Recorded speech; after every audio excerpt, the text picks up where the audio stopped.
요한복음 특강 20번째 시간입니다.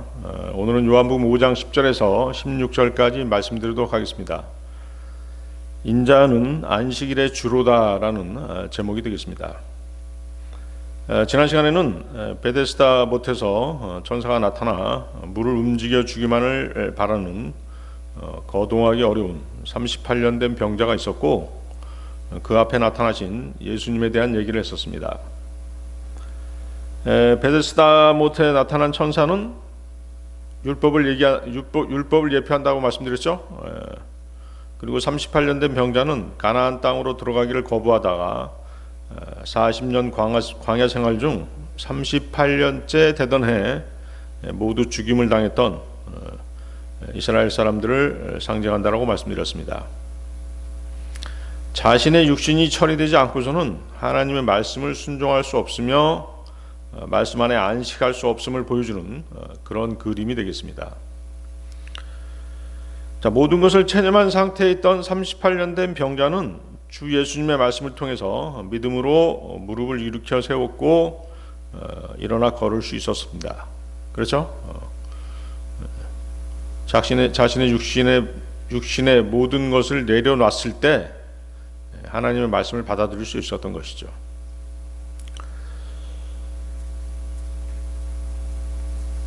권능 있는 주님의 말씀이 아닌 어떤 사람이 일어나라 너의 침상을 집어들고 걸어가라라고 하겠다면 그 사람은 일어나지 못했을 것입니다. 그렇죠? 그러나 하나님의 말씀은 믿음을 주는 말씀이기에 그 말씀을 자신의 의지로 받아들임으로써 38년 된 병자는 일어설 수 있었던 것입니다. 그래서 이 내용을 단지 주님의 권능 있는 말씀이다, 그 권능 있는 말씀에 의해서 일으켜졌다,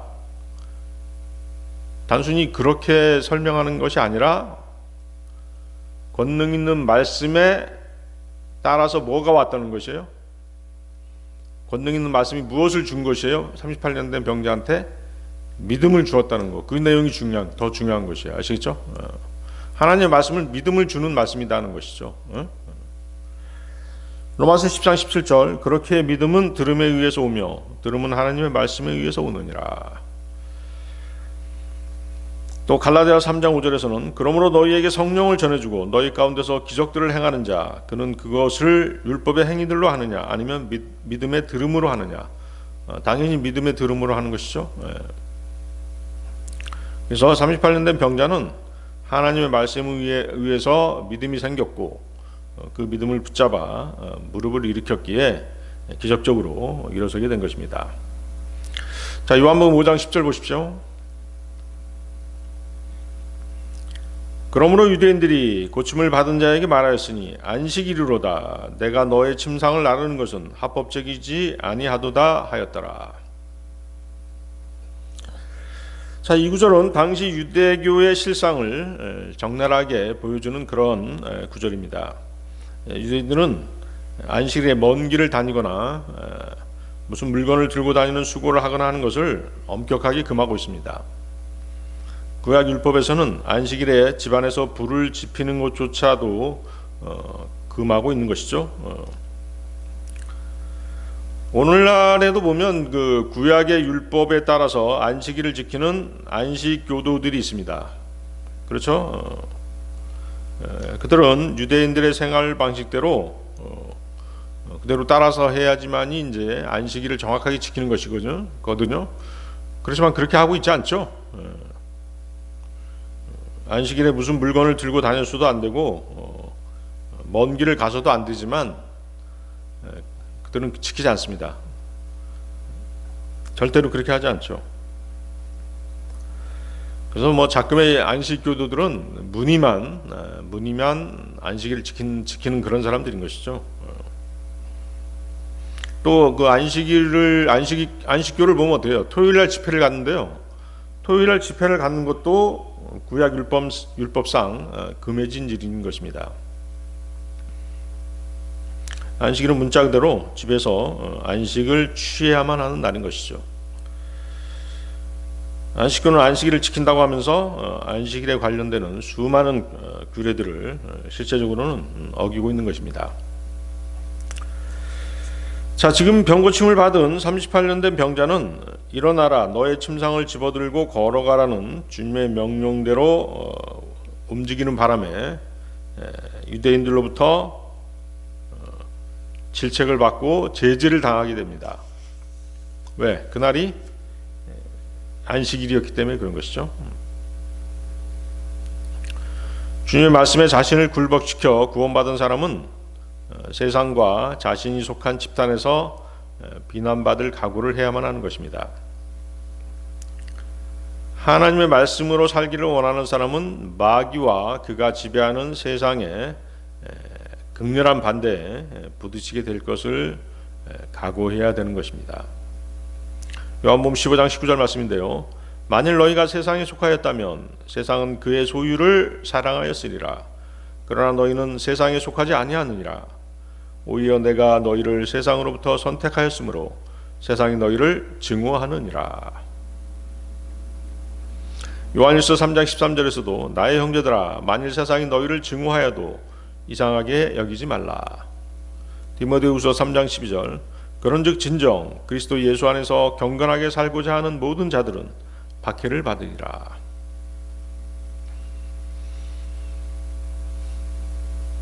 그래서 이제 구원받은 후에 꽃길만을 걸을 것이다, 좋은 일만 있을 것이다라고 생각하는 것은 잘못된 생각인 것입니다.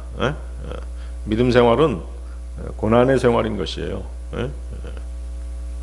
박해받는 생활이다라고 생각하시면 딱 적당한 말인 것이죠. 구원받은 그리스도인들을 가장 맹렬하게 반대하는 집단은 사실 종교계죠. 종교계에서 아주 그리스도인들 싫어하는 것입니다. 작금은 어때요? 작금의 세상은 우리나라 같은 경우 좌파 집단에서 아주 교회 그리스도인들을 아주 싫어합니다. 자기네들 반대한다는 것이죠. 구원받기 전에 믿고 있던 종교가 있었다라고 한다면, 또 혹은 구원의 복음이 없는 교회에 속해 있었다라고 한다면, 그들은 이제 막 구원받아서 하나님의 사랑하는 아들의 왕국으로 들어온 그리스도인들을 강력하게 비난하고 핍박하게 되는 것입니다. 자신들의 종교를 믿다가 구원받아서 그리스도인이 된 사람이 저들의 교리에 동의하지 않고 저들의 규칙을 준수하지 아니한다면 그 그리스도인이 감당하게 될 것은 박해와 배교자로 낙인 찍히는 일일 것입니다. 그렇겠죠? 예수 그리스도께서는 안식일에 대한 유대교의 교리와 계명을 모르고 계신 것이 절대 아니었습니다. 그리고 주님은 이 병고침을 받은 자가 안식일에 그의 침상을 들고 간다면 무슨 일이 생기게 될지도 잘 알고 계셨죠. 그러나 주님이 이 땅에 오신 목적은 율법의 속박으로부터 그분의 백성을 해방시켜 주시러 오신 것입니다. 더 이상 베데스다 못의 천사를 바라보게 하는 것이 아니라 하나님의 말씀에 따라 살도록 하기 위해서 주님께서 이 땅에 오신 것이죠. 갈라디아서 5장 1절입니다. 그러므로 그리스도께서 우리를 자유롭게 하신 그 자유 안에서 굳건히 서고 다시는 속박의 멍에에 얽매이지 말라. 거듭나서 하나님의 자녀가 된 사람들은 바른 하나님의 말씀을 기준으로 살아가야 되는 것입니다. 또 그렇게 하는 것이 주님을 기쁘시게 한다는 것을 스스로 깨우쳐야 되는 것이죠. 막역하게 지냈던 옛 동료들과 친구들 또는 가족들이 그에 대해서 어떻게 생각하든 또 뭐라고 하든지 간에 그런 것들은 전혀 중요치 않습니다. 다시 죄의 멍에와 율법의 멍에를 매는 곳으로 돌아간다면 그것은 하나님의 은혜를 저버리는 일이 될 것입니다. 다시 노예 상태에 매이게 되는 그런 결과를 초래하게 될 것입니다. 갈라디아서 2장 21절인데요. 나는 하나님의 은혜를 헛되게 하지 아니하노라. 이는 만일 의가 율법에 의하여 오는 것이라면 그때는 그리스도께서 헛되이 죽으신 것이기 때문이라. 우리가 예수 그리스도를 통한 하나님의 의를 전가받았기 때문에 우리의 의뿐만 아니라 세상 종교에서 주장하고 있는 그런 의들은 다 쓰레기 같은 것들인 거죠. 그렇죠? 헛된 것들이죠. 잘못된 것들이죠.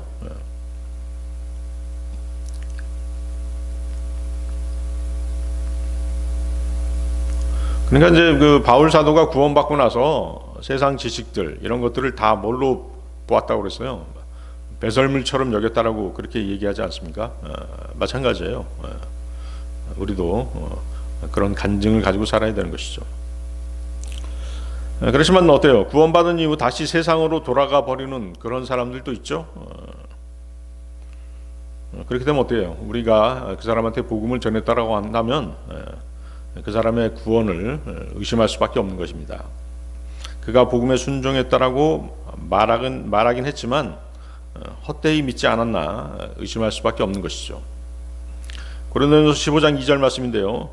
만일 내가 너희에게 선포한 것을 너희가 기억하고 있고 너희가 헛되이 믿은 것이 아니라면 그 복음으로 너희 또한 구원받은 것이라. 고린도후서 6장 1절에서도 하나님의 은혜를 헛되이 받지 말라. 자, 요한복음 5장 11절로 가겠습니다. 요한복음 5장 11절. 그가 그들에게 대답하기를 나를 온전하게 만들어주신 분 바로 그분께서 나에게 너의 침상을 집어들고 걸어가라 하고 말씀하셨느니라 하였더라.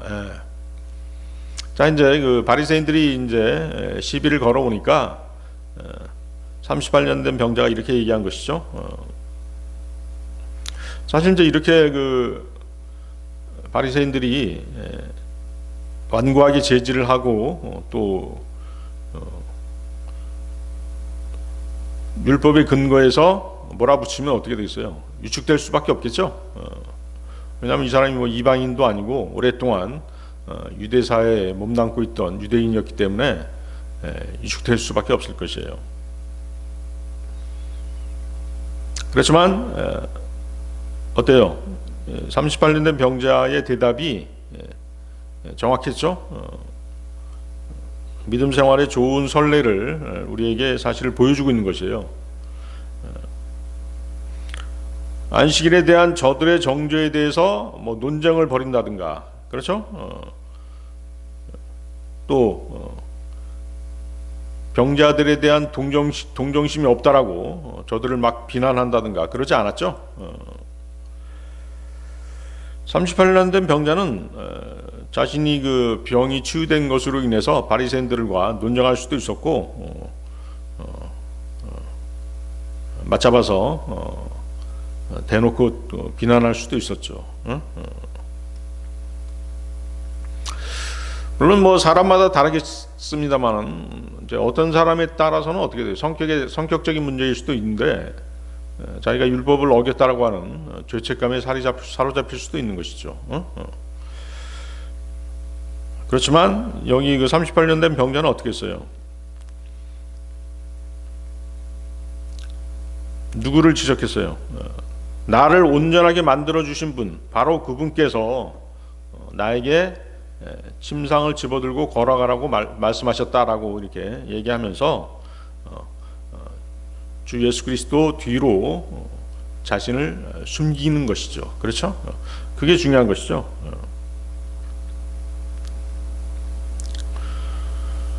구원받은 이후에도 마찬가지예요. 우리가 믿음 생활하는 것은 전적으로 누구를 의지하는 것이에요?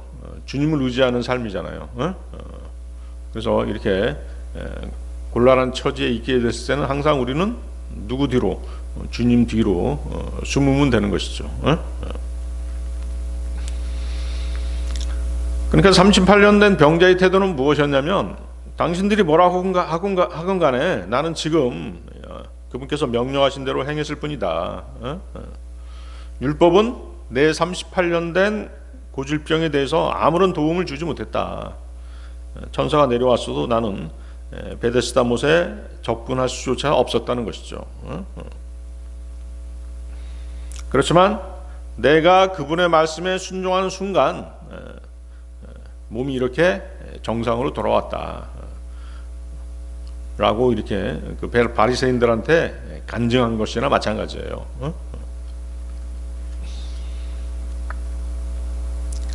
그래서 성경대로 믿는 그리스도인이라고 한다면 세상에 대해서 이러한 태도를 취해야 되는 것이죠.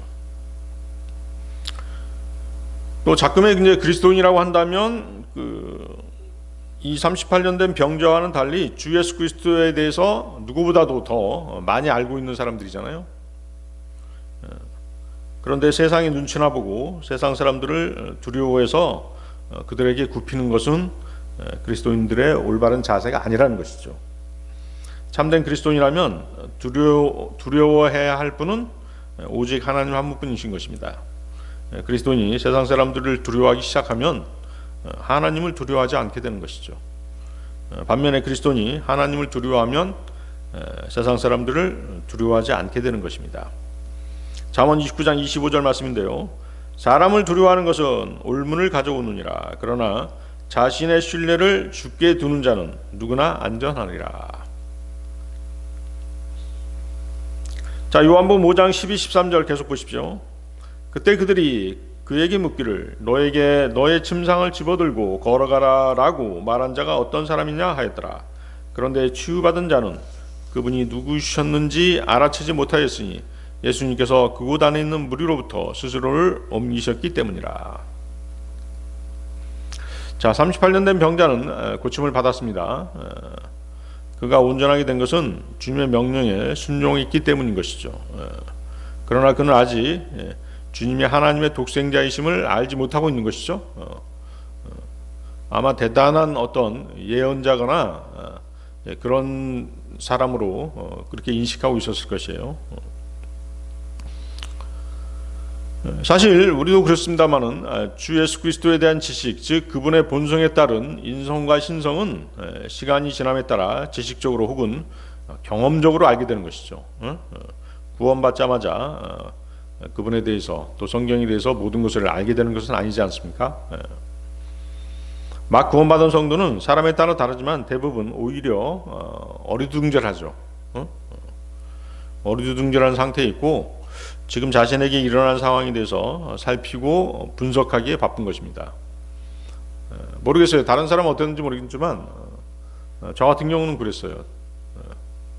막 세상이 뒤집어 보이고 세계관, 지금까지 가지고 있던 세계관, 역사관, 가치관 모든 것들이 다 이제 뒤바뀌는 그런 시점이었기 때문에 성경적인 세계관과 막 부딪히고 있잖아요. 굉장히 당황스러웠죠.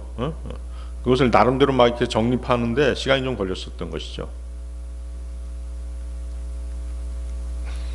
자, 주님은 병자를 치유해 주시고 그 자리를 바로 옮기셨잖아요.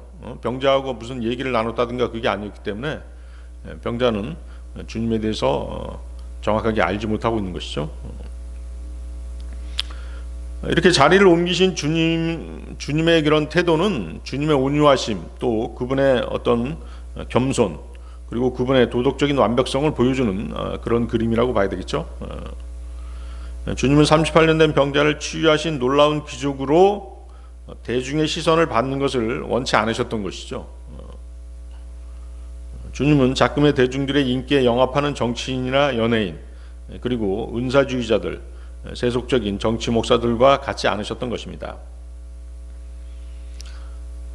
작금의 그 은사주의자들 보세요. 사람들 많이 모아놓고 병고침을 했다든가 방언을 시킨다든가 이렇게 공개적으로 막 떠들썩하게 하지 않습니까? 그렇지만 주님은 그렇게 하지 않으셨죠? 떠들썩하게 하나님의 일을 하신 것이 아니라 조용히 또 묵묵히 일하셨던 것이죠. 주님은 대중의 우상이 되거나 군중의 인기를 얻고자 하는 대신 그것을 오히려 피하셨습니다. 주님은 사람의 영광을 받고자 이 일을 하신 것이 아니기 때문이죠. 오히려 주님께서 이 땅에 오신 이유가 무엇이었어요? 사람들에게 멸시당하고 거부당해야 하는 목적으로 이 땅에 오셨던 것이죠. 이사야서 53장 2절 3절이 바로 그것을 증거하고 있죠. 이는 그가 그분 앞에서 연한 초목같이 메마른 토양에서 나온 뿌리같이 자랄 것이기 때문이라. 그는 화려함도 전혀 없고 우아함도 없도다. 그리고 우리가 그를 볼 때 우리가 그를 흠모할 만한 아름다움이 전혀 없도다. 그는 사람들에게 멸시받고 거절당하는도다. 또한 슬픔들의 사람이요 비통함에 익숙해진 사람이로다. 그런즉 우리는 그로부터 피하려는 것처럼 우리의 얼굴을 숨겼도다. 그는 멸시받았고 우리는 그를 존중하지 아니하였도다. 자, 유대인들은 이제 계속 따지기 시작합니다. 안식일의 규례를 어기고 너를 고쳐주고 침상을 들고 가도록 한 사람이 누구냐고 계속 따져 묻는 것입니다. 병 고침을 받은 사람은 그분이 누구신지를 정확히 알지 못했습니다. 단지 그는 하나님이신 그분의 말씀에 실린 믿음에 반응했을 뿐인 것이죠. 그렇죠? 그렇게 해서 병 고침을 받은 것이잖아요. 자, 요한복음 5장 14절 보세요. 그 후에 예수님께서 성전에서 그를 찾으시니라. 그리고 그에게 말씀하시기를 보라 내가 온전하게 되었도다. 더 악한 것이 너에게 임하지 않도록 더는 죄를 짓지 말라 하셨느니라. 자, 이제 조용하게 이제 그 38년 된 병자를 주님께서 만나는 장면입니다. 구주께서는 그 불쌍한 병자에게 자비를 베푸시고 은혜로 그의 몸을 온전케 하신 후에 당부하신 말씀이 무엇이에요? 더는 죄를 짓지 말라는 것이었죠. 죄로부터 우리를 구원하신 주님은 하나님의 거룩하심을 따라 우리가 살아가도록 그렇게 요구하신 것입니다. 베드로전서 1장 16절이죠. 내가 거룩하니 너희도 거룩하라. 고린도전서 15장 34절 의에 깨어 있고 죄를 짓지 말라. 자, 이 말씀들은 이제 우리에게 제시되고 있는 지속적인 믿음 생활의 기본 조건인 것이죠. 하나님과 인간과의 관계가 깨져버린 이유가 무엇이에요? 죄 때문이잖아요. 그렇죠? 하나님께서는 거룩하신 분이시기 때문에 죄 있는 인간들하고 함께 하실 수 없잖아요. 그래서 관계를 지속하지 못하고 관계가 깨져버린 것이에요. 그 관계를 회복시켜 주시고자 누굴 보내신 것이에요? 예수님을 보내신 것이죠. 그래서 거룩하신 하나님께 다가가려면 무슨 문제를 먼저 해결해야 돼요? 죄 문제를 먼저 해결해야 되잖아요. 그래서 예수님께서 우리 죄값을 대신해서 십자가에 못 박히신 것이잖아요. 그렇게 하심으로써 하나님과의 관계를 회복시키신 것이에요. 그래서 내가 거룩하니 너희도 거룩하라는 것은 거룩한 삶에 대한 목표를 가지고 살아가야 되는 것이 우리 믿음 생활의 기본인 것이고 기본 자세인 것입니다. 그래서 더 악한 것이 생기지 않게라는 말씀은 성도는 항상 자신을 정결케 해서 주님과의 교제가 지속되어야 함을 보여주는 것입니다. 자, 이 말씀은 또한 그리스도인은 항상 하나님의 통치 아래 있음을 상기시켜주는 말씀이죠. 그렇죠?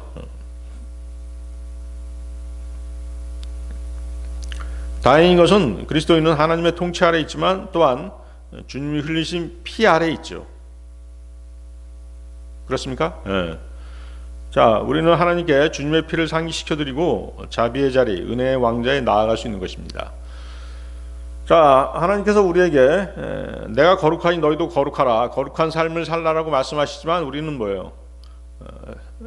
세상을 돌아다니면서 항상 발에 먼지를 묻히잖아요. 발에 흙을 묻히죠.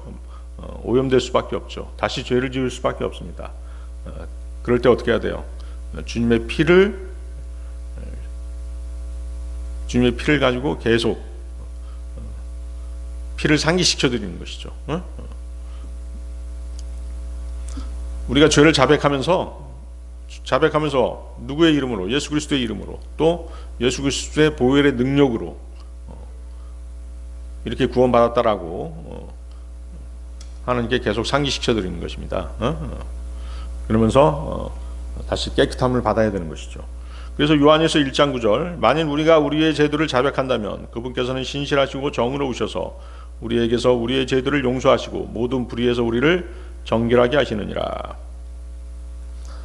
우리가 다시 죄를 지은 후에도 여전히 주님의 피를 증거로 구원받았음을 주장하고 자비를 구하면 하나님께서는 우리를 불쌍히 여기시고 말씀의 물로 깨끗이 씻어주시는 것입니다.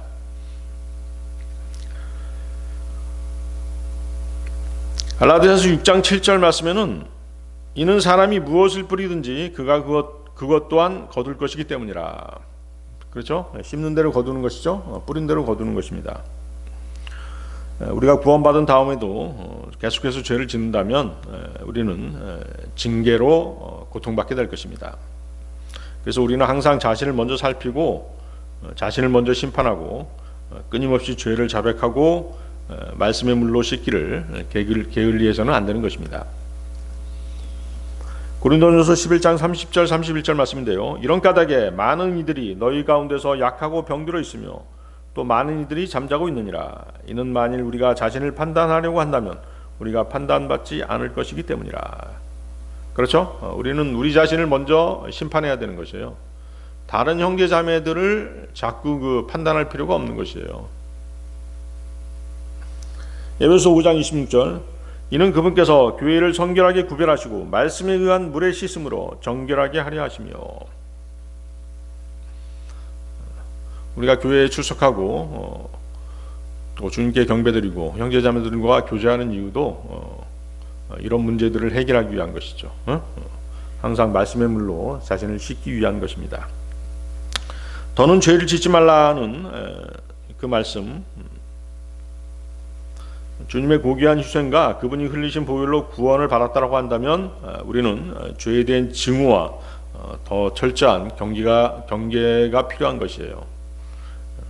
하나님의 영광을 위해 살려는 굳은 각오를 가지고 또 굳은 결심을 가지고 세상을 살아가야 되는 것입니다. 그러기 위해서는 어떻게 돼요? 죄를 자백하고 또 죄를 버려야 되는 것이죠. 그래야지 하나님께 영광을 돌릴 수 있는 것이잖아요. 예수 그리스도께서는 간음하다가 그 현장에서 잡힌 그 여인에게도 똑같은 말을 하셨죠. 요한복음 8장 11절을 보면 나도 너를 정죄하지 아니하노라. 가라. 그리고 더는 죄를 짓지 말라. 그렇죠? 간음죄는 어때요? 돌로 쳐 죽임을 받는 그런 죄였죠. 그렇지만 예수님께서 어때요? 정죄하지 않으셨죠. 정죄하지 않고 더 이상 죄를 짓지 말라고 말씀하셨죠. 한 번 받은 구원은 취소되지 않더라도 죄에 대한 징계는 여전히 성도들에게 내려지는 것입니다. 하나님께서는 거룩하신 분이시기 때문에 차마 죄를 보지 못하시고 죄악을 보지 못하시는 분이십니다. 그리고 결코 그분의 공의죠. 그분의 공의는 결코 죄를 묵과하지 않으십니다. 그래서 징계가 우리에게 내려지는 것이죠.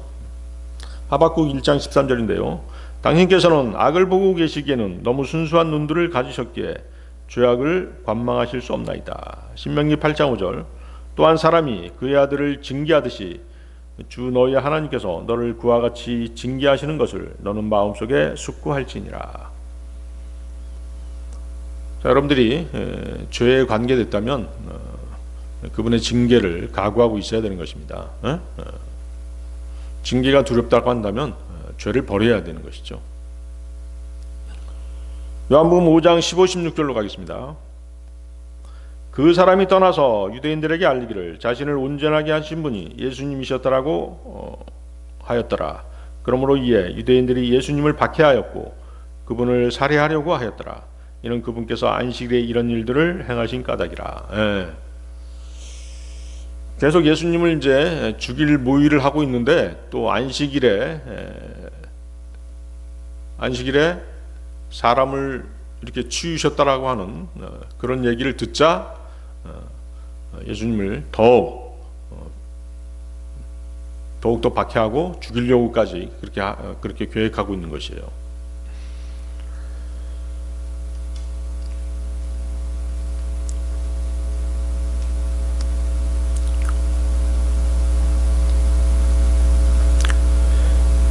자, 그런데 이제 어때요? 온전하게 된 병자는 자기를 구원해 주신 분이 누구인지를 사람들에게 고백하게 되죠. 그렇습니다.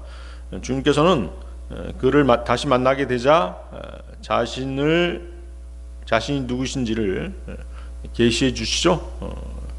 그리고 더는 죄를 짓지 말라는 당부의 말씀을 하시자 그는 그 38년 된 병자는 안식일에 물건을 들고 침상을 들고 걸어가게끔 자신을 취해 준 사람을 묻고 자신을 비난하던 자들을 찾아가서 자신을 낫게 해주신 분이 바로 주 예수님이시다라고 그렇게 간증했던 것이죠. 전에는 그분이 누구인지 몰랐지만 이제는 알게 되었으므로 그것을 증거하러 갔던 것이죠. 그렇죠? 이것도 상당한 용기가 필요하죠. 이처럼 누구든지 주 예수 그리스도를 발견한 사람은 그분에 대해서 증거하게 되는 것입니다. 그분을 증거하는 삶을 살아야 되는 것이죠. 그런데 이 사람의 증거를 들은 유대인들의 반응은 어때요? 기뻐하기는커녕, 기뻐해 주기는커녕 어떻게 했어요? 오히려 주님께 적개심을 가지고 주님을 죽이고자까지 그렇게 했던 것이죠. 가련하고 비참한 병자를 살려내는 일은 유대인들의 관심사가 아니었던 것이죠. 바리새인들의 관심사가 아니었습니다. 그들이 관심을 갖는 것은 단지 뭐예요? 누군가가 율법을 어기고 있는지, 안식일에 어떤 일을 행하는지를 살펴보는 것뿐이었던 것이죠. 그들의 최대 관심사는 종교적인 의식과 율법의 규례를 지키는 일이었을 뿐인 것이죠. 이것이 당시 율법에 목맨 유대교의 실상이었던 것입니다. 율법은 거룩하신 하나님이 주신 거룩한 것이었지만 세월이 흐르면서 율법의 본질은 훼손되고 의식과 규례의 껍데기만 남게 되었던 것입니다. 사람들에 대한 최소한도의 연민도 사라져버렸죠. 율법의 의식과 규례를 지키기만 하면 모든 것이 다 된다라고 생각했던 것입니다. 그리고 율법을 지키지 않으면 무조건 잘못을 규정하고 정죄했던 것입니다. 바리새인들이나 서기관들은 이처럼 율법의 본질을 추구하는 자들이 아닌 율법의 형식주의자들이었기 때문에 마음의 양심 혹은 영과 진리가 중요한 게 아니라 의식과 형식과 절차가 더 중요했던 것입니다. 주님의 초림 때 유대교는 세상 여느 종교들과 결코 다를 바가 없게 되어 버렸던 것이죠. 지금의 기독교도 그렇죠. 지금의 기독교도 세상으로부터 손가락질 당하기는 마찬가지입니다. 그만큼 기독교가 타락했기 때문인 것이죠. 돈 문제, 여자 문제, 여러 가지 비리로 인해서 세상으로부터 손가락질 당하게 되는 것이죠. 또 교회 내에 있는 모든 문제들을 다 어디로 가져가는 것이에요? 고소 고발을 해가지고 세상 법정으로 가져가잖아요. 세상 사람들이 다 알게 돼버린 것입니다. 그래서 기독교가 세상을 걱정해야 되는데 오히려 반대가 됐죠. 세상이 기독교를 걱정하는 그런 시대가 되어버린 것입니다.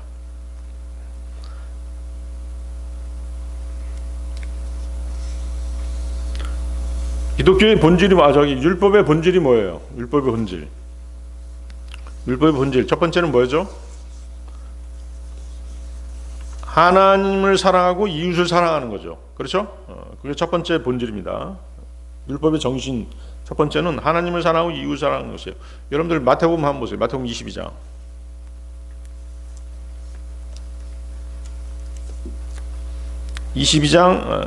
36절에서 40절 한번 보세요.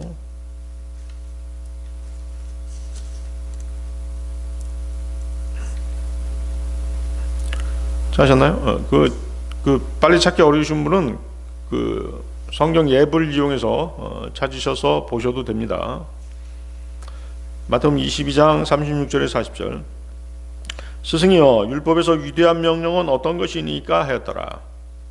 예수님께서 그에게 이같이 말씀하셨느니라. 너는 너희 마음을 다하고 너의 혼을 다하고 너의 생각을 다하여 주 너의 하나님을 사랑할지니라. 이것이 첫째요 위대한 명령이니라. 그리고 둘째도 그것과 같으니 너는 너의 이웃을 너 자신과 같이 사랑할지니라 한 것이라. 이 두 명령에 율법과 예언서들 전체가 달려 있느니라. 그렇죠? 하나님 사랑과 이웃 사랑이 율법의 정신의 첫 번째예요. 네? 두 번째는 뭘까요? 율법의 형식보다 공의와 자비와 믿음이라고 말씀하시죠. 공의와 자비와 믿음. 마태복음 23장 보세요. 바로 이제 밑에 보면 되겠죠. 바로 옆에 있는 장. 마태복음 23장 23절. 마태복음 23장 23절. 유선자들인 서기관들과 바리새파 사람들아, 너희에게 화가 있기를 바라노라.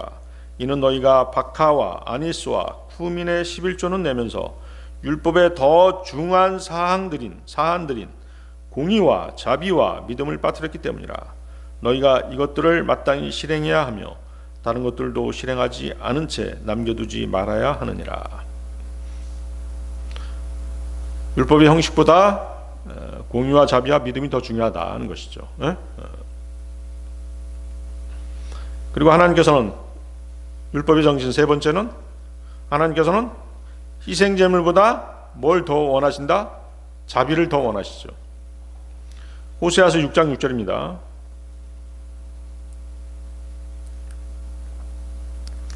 그냥 내가 읽겠습니다. 이는 내가 자비를 바라고 희생제물을 바라지 아니하였기 때문이라. 또한 하나님의 지식을 번제물보다 더 바랐노라. 자, 이런 율법의 정신은 그러면 신약 그리스도인들에게는 어떻게 요구되는 것일까요? 율법의 정신이 우리 신약 그리스도인들에게는 어떻게 적용돼야 되는 것이죠? 우리는 율법을 지키는 사람들이 아니잖아요. 율법을 받은 사람들도 아니고, 그렇죠? 그럼 이 율법의 정신은 신약에 와서는 어떻게 바뀌는 것이에요? 우리 그리스도인들은 성령님의 인도하심을 따르는 것이죠. 성령님의 인도하심을 따르는 것이에요. 그래서 성령님의 인도하심을 따르면 율법의 정신이 성취되는 것이죠. 한 군데만 더 찾아보겠습니다. 로마서 8장 보세요. 로마서 8장 1절에서 4절 말씀.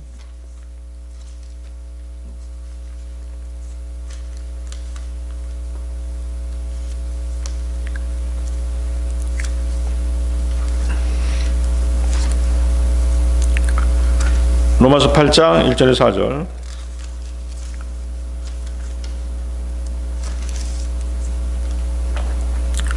그러므로 이제 그리스도 예수 안에 있는 자들에게는 정죄함이 전혀 없나니 그들은 육신을 따라 살아가지 아니하고 다만 성령을 따라 살아가느니라. 이는 그리스도 예수 안에 있는 생명의 영의 법이 나를 죄와 사망의 법으로부터 자유롭게 하였기 때문이라. 이는 율법이 육신을 통해서는 약하였으므로 율법이 할 수 없던 것을 하나님께서는 죄로 인하여 자기 자신의 아들을 죄 있는 육신과 같은 모습으로 보내셔 육신 안에 있는 죄를 정죄하였기 때문이라. 이는 율법의 의의가 우리 안에 성취되게 하려 하심이라. 우리는 육신을 따라 살아가지 아니하고 다만 성령을 따라 살아가느니라. 그렇죠? 예수 그리스도께서 십자가에 달리심으로써 우리의 죄 문제를 죄값을 다 치러주시고 그리고 성령님을 우리 안에 보내셨죠. 그렇죠? 우리 안에 내주하시죠. 그래서 그분의 인도하심을 받는 삶, 그것이 율법의 정신이 성취되는 삶이는 것이죠. 이해하시겠어요?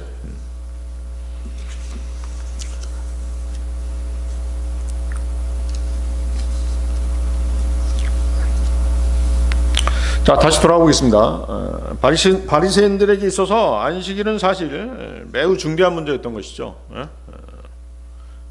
백성들을 자신들이 올가매고 다스리기 위한 방편으로 안식일 만한 것이 없었죠.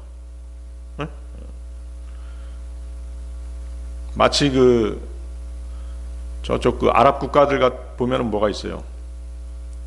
종교 경찰이라는 게 있잖아요. 종교 경찰이라는 게 있다고. 자기네들 코란 율법 지키는지 안 지키는지 그거 감시하는 경찰들이 있단 말이죠. 마치 바리새파 유대인들이 그런 역할을 했던 것이죠. 십계명 중에서 종교 의식과 관계되는 유일한 것이 바로 안식일을 지키는 문제였죠.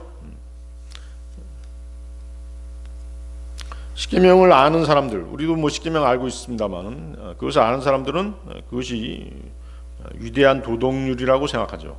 구원받지 않은 사람들도 그렇게 생각해요. 아주 선한 것이고 합당한 것이고 자신의 양심에 비추어서 굉장히 높은 차원의 도덕적인 법률이다라고 이렇게 생각하는 것입니다. 그래서 유대인들은 직접 십계명을 받았고 이방인들은 어때요? 양심의 마음판에 십계명이 새겨져 있다라고 성경이 말씀하시죠? 로마서 2장 14, 15절인데요.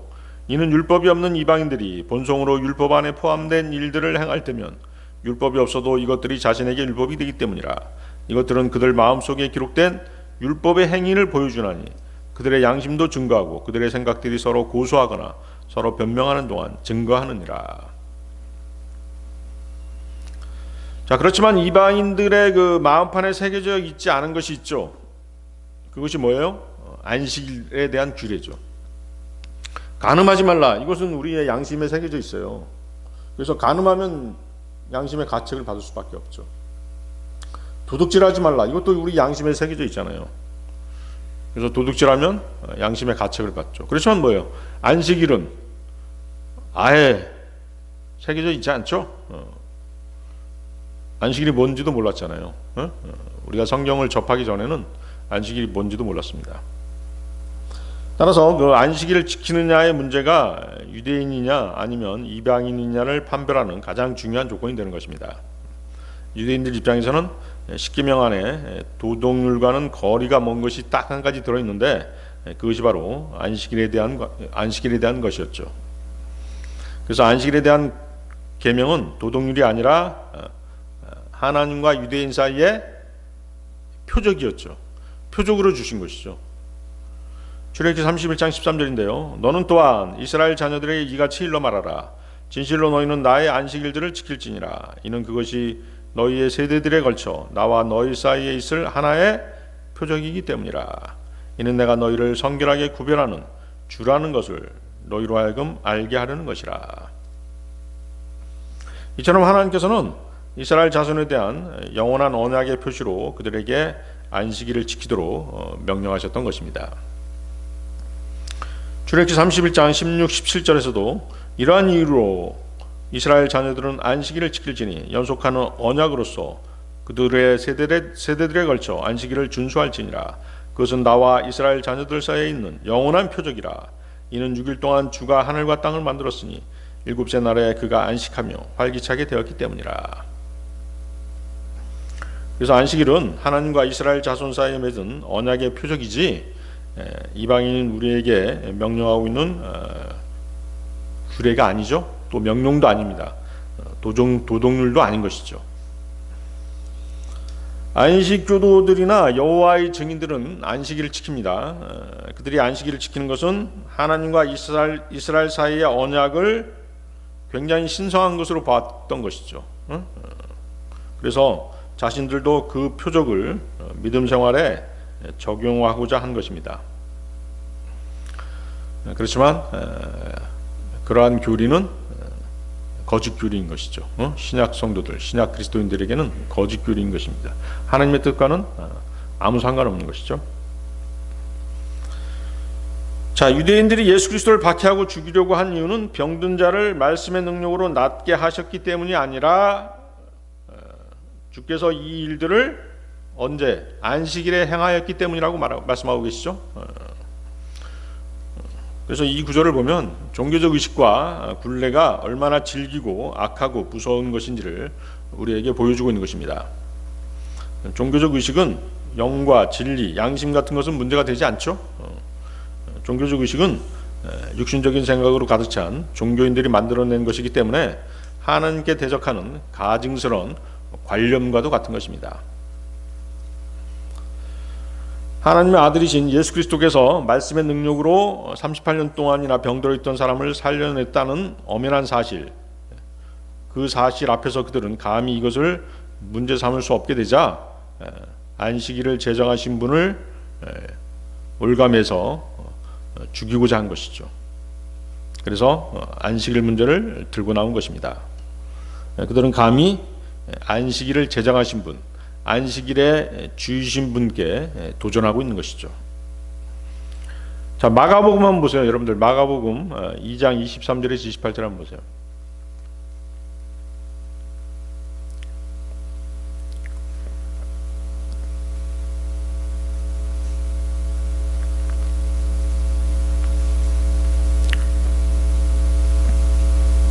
마가복음 2장 23절 28절. 그러고 나서 이러한 일이 있었으니 그분께서 안식일에 곡식밭들을 통과하여 가셨더라. 그런데 그분의 제자들이 그들이 가는 동안 곡식의 이삭들을 떼기 시작하였더라. 그러자 바리새파 사람들이 그분께 말씀드리기를 보소서 어찌하여 저들은 안식일에 합법적이지 아니한 것을 행하나이까 하였더라. 이에 그분께서 그들에게 이같이 말씀하셨느니라. 다윗 자신이 공경에 처하고 배고팠을 때 그와 자신과 함께하던 자들이 행했던 것을 너희는 전혀 읽어본 적이 없느냐?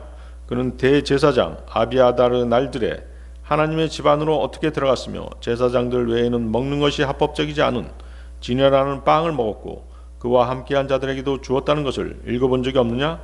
그리고 그분께서 그들에게 이같이 말씀하셨느니라. 안식일은 사람을 위하여 만들어진 것이요 사람이 안식일을 위하여 만들어진 것이 아니니라. 그러므로 인자는 또한 안식일의 주로다.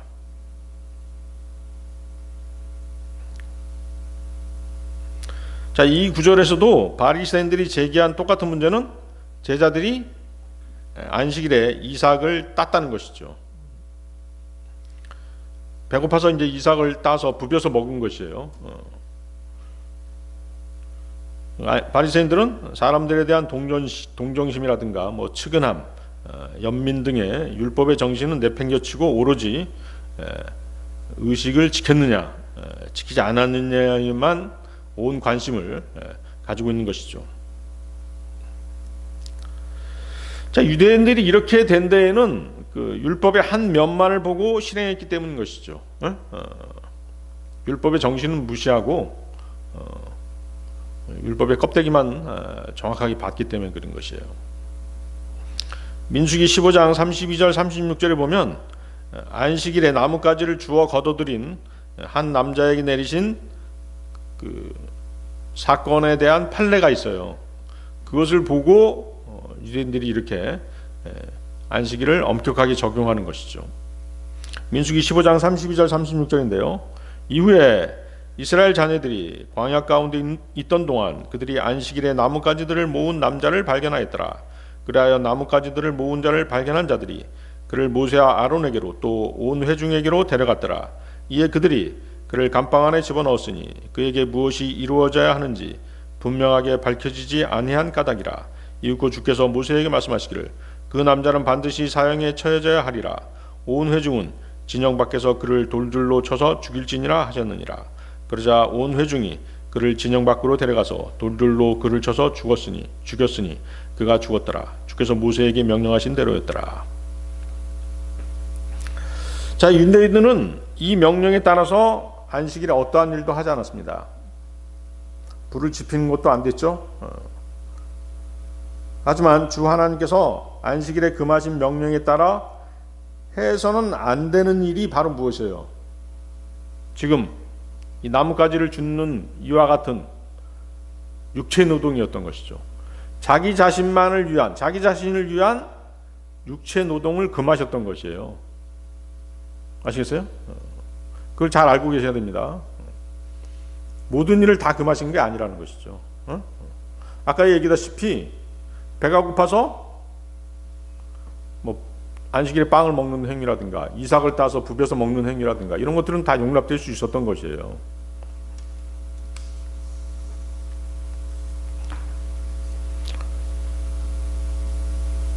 그래서 이제 그 마가복음 2장에서 우리 아까 읽어봤죠. 제사장들이 성전에서 안식일에 일하잖아요.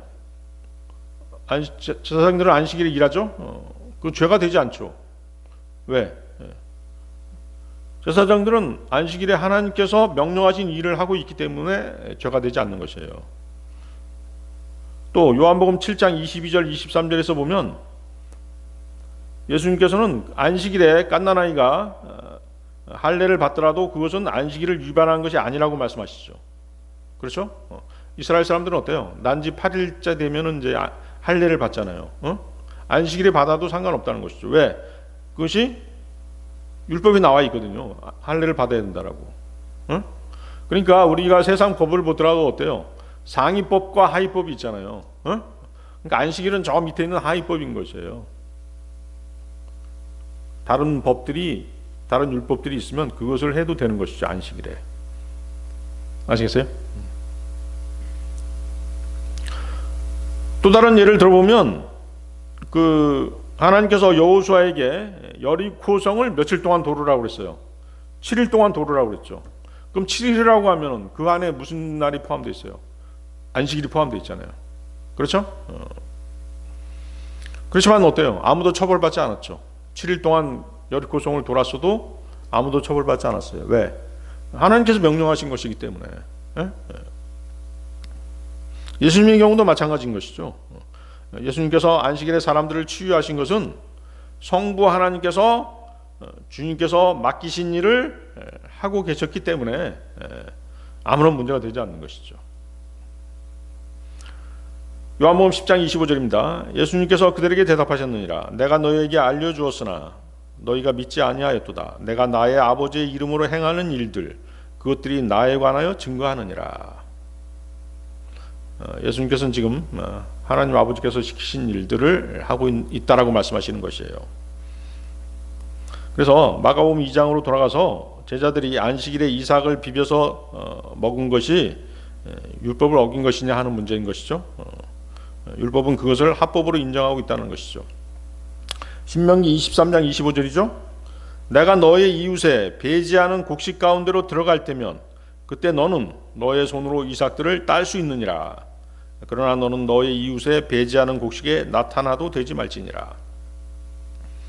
하나님께서는 허기를 채우기 위해서 이삭을 몇 개 따서 먹는 행위를 그것이 안식일에 행해졌다고 하더라도 육체노동으로 간주하지 않으셨던 것이죠. 그 점에 있어서는 다윗과 그 일행이 허기가 져서 안식일에 성소에서 물린 빵을 먹은 것도 안식일을 범한 것으로 그렇게 간주되지 않았던 것입니다. 그래서 육체 노동이란 뭐예요? 자기 자신을 위한 육체 노동이라는 것은 뭐예요? 당연히 뭐겠어요? 안식일에 작물을 심는다든가, 작물을 수확한다든가 이런 일이잖아요. 그런 것들이 이제 안식일을 범하는 일이라는 것이죠. 유선자들인 바리새인들은 주님과 주님의 제자들이 안식일을 범한다고 정죄하면서도 자신들은 어땠어요? 자신들은 자신들의 가축들을 우리에 풀어 놓아서 물을 먹게 하고 그렇게 했던 것이죠.